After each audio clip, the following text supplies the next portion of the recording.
ఏమీ లేని వాళ్ళు ఇప్పుడు అన్నారు ఆయన, ఆధ్యాత్మిక తెలియని వాళ్ళు కూడా, ఆధునిక దుస్తులు వేసుకొచ్చిన వాళ్ళు కూడా సాయి గారు చెప్పిన మాటలకి ఓహో భగవంతుడంటే ఇదా, ఆధ్యాత్మికత అంటే ఇదా అని తెలుసుకుని వాళ్ళంతట వాళ్ళు రూపాయి అనుకున్న వాళ్ళు 100 రూపాయలు ఇచ్చి ఈ ఆలయ అభివృద్ధికి తోడ్పడుతున్నారు.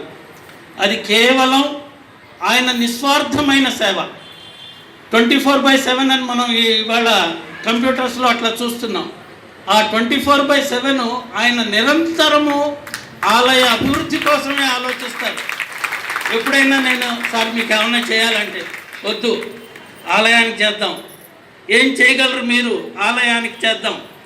ఇగో ఈ కార్యక్రమం ఉంది, మీ బడ్జెట్ ఎంతో చెప్పండి, దాని ప్రకారం నేను చూస్తాను అని భక్తుల్ని ప్రోత్సహించి భగవంతుడి దగ్గరికి తీసుకెళ్తున్నారు. ఆయన దగ్గరికి కాదు, సాయి గారి దగ్గరికి కాదు, మనందరినీ కూడా భగవంతుడి సన్నిధికి చేర్చి మన పాపాలన్నీ తొలగిస్తున్నారు ఆయన.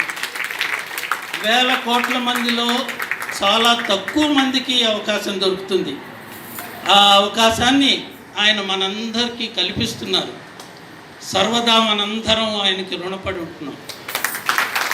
ఈ సదవకాశం మాకు కల్పించిన కమిటీ మెంబర్లకు మరియు ప్రధాన